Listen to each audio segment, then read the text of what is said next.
Part 3 of IELTS Speaking is the most difficult part of the IELTS Speaking test. Are you ready for it? Well, as you know, IELTS Speaking is about 11 to 14 minutes, and you get Part 1, which is an introduction of yourself. You get Part 2, which is a long turn where you answer 1 to 2 minutes about a prompt on a cue card. And then you have Part 3. This is the challenging part of IELTS Speaking. This is the discussion part. This is where students feel very afraid. I've noticed a couple problems with students whenever they face this IELTS Speaking Part 3. First, a bigger problem is that they struggle with their English proficiency to answer the questions well. And the second problem that I notice is they struggle with feeling nervous and afraid that they won't be able to perform well for this IELTS Speaking Part 3. In today's video, we're going to focus on how to answer the questions better so that you can show your English proficiency in a better way. Hi, I'm Jerry with Global Connection ESL. Thanks so much for joining today. If you are looking for learning more about how to do well on the IELTS test, then you have come to the right place. I prepare videos for students just like you to become stronger and more prepared for taking the IELTS test. So I hope you will watch this video and learn a lot from it, and watch the other videos too. If you would subscribe to this channel, that would mean a lot to me. So go ahead and subscribe down below. So let's go ahead and jump into today's lesson about IELTS Speaking Part 3. And as we get started, let me ask you this question. Are you ready for IELTS Speaking Part 3? It's the most difficult part of IELTS Speaking, and there is good reason for it. First, though, there are two parts that I mentioned in the introduction about why students struggle with IELTS Speaking Part 3. First is they struggle with communicating effectively in English about the issues of discussion.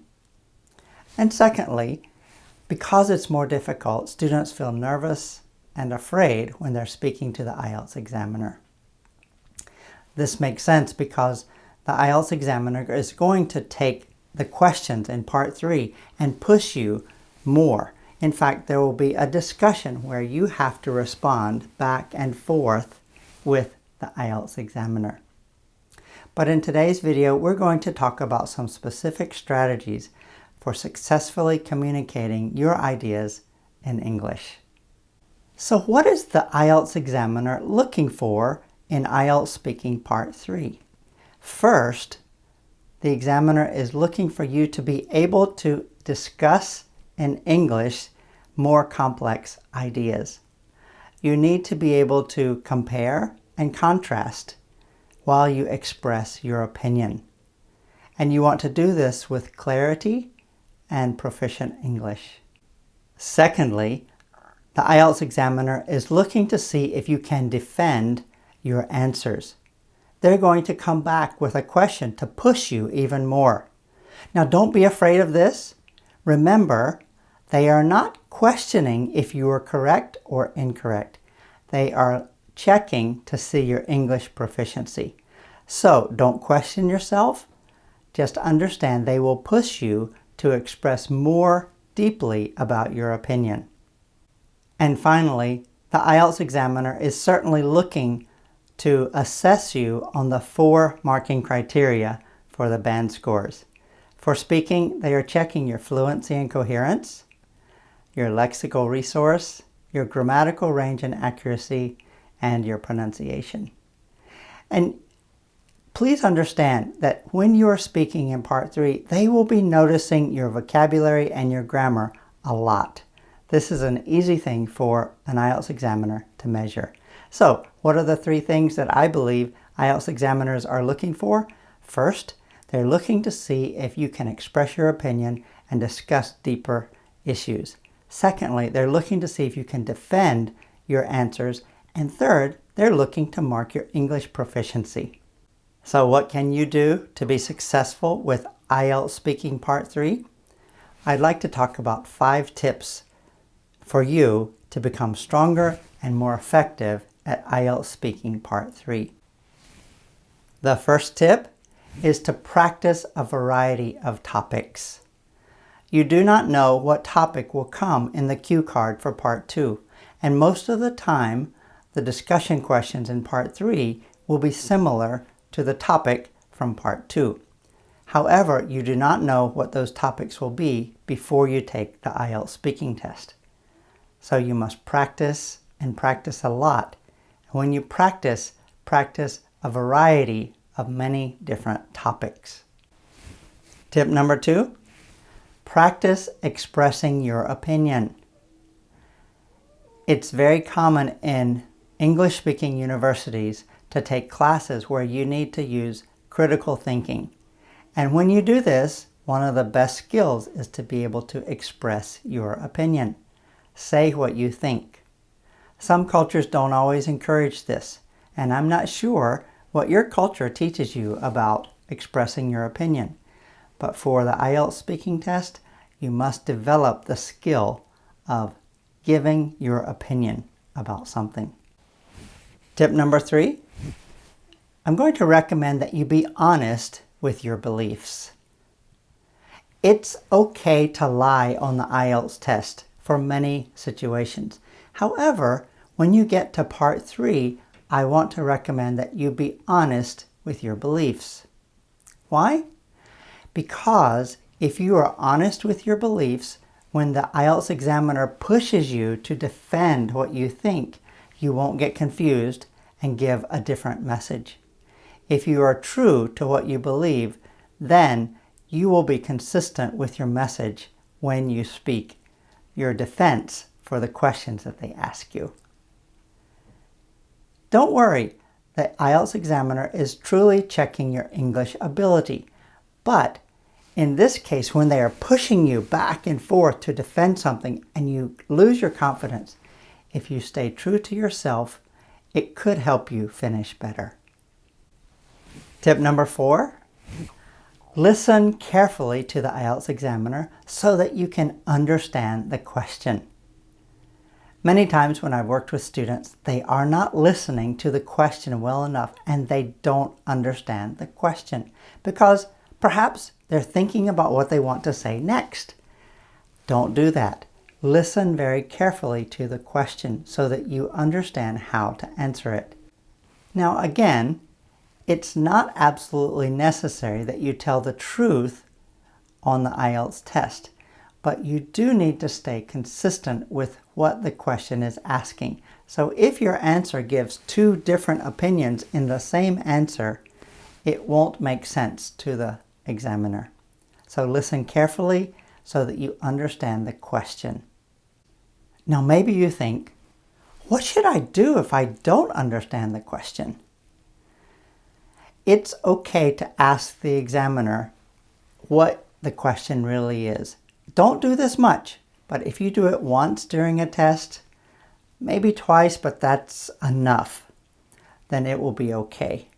If you are constantly asking the examiner what the question means, it won't help. But once, maybe twice, it's probably okay.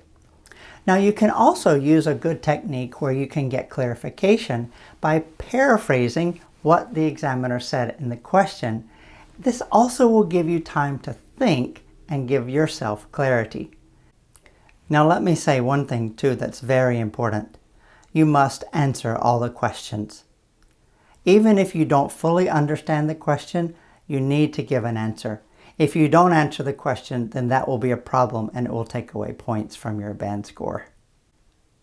Okay, and tip number 5, remember to do your best at speaking English. The IELTS test is all about checking your English skill, your English proficiency. And in particular, when you get to IELTS Speaking Part 3, the examiner is going to be listening for the 4 marking criteria for IELTS speaking: fluency, vocabulary, grammar, and pronunciation. And particularly in Part 3, you have the opportunity to use vocabulary well and use grammar well. So think about your vocabulary and grammar as you speak. And remember, when you use vocabulary for IELTS, you want to use the vocabulary correctly. Don't try to use words that are too difficult and that you will make mistakes with. Use what you can use well. This will make your band score higher if you use your vocabulary and grammar correctly. Now, a word about grammar. It's okay when you're thinking about your answers to think about something from the past, something from the present, and something from the future. Because when you use the past, present, and future verb tenses in your answers, this will demonstrate that you understand the grammar for verbs, and this is very important. I'd also like to say that try to be as natural as you can. When you're speaking English, don't try to speak so fast. I sometimes meet students who don't pause, who try to speak so quickly because they're nervous, and who are not speaking naturally. If you speak at a natural speed and pause at the end of the sentence, it will help you sound more fluent. Another word about sounding natural.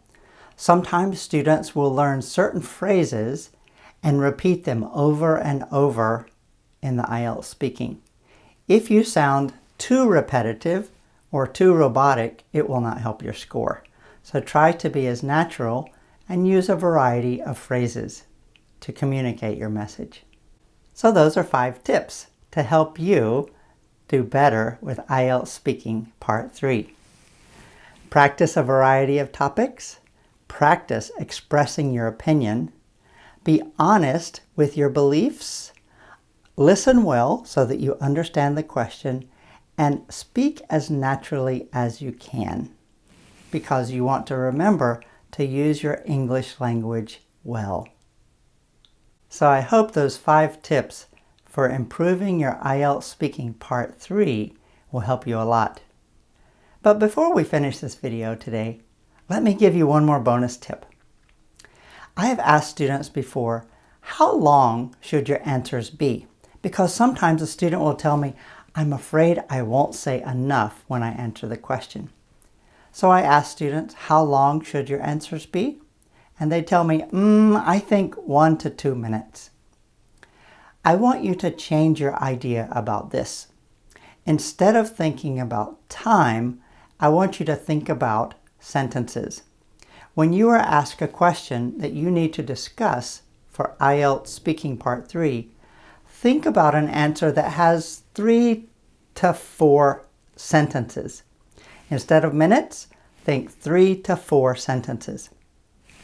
So if you are asked a question, the first sentence, explain your answer or explain what your opinion is. The second sentence, give a reason why you believe that. It's okay to give a third sentence about that, a second reason, or you can give an example of something that supports your opinion.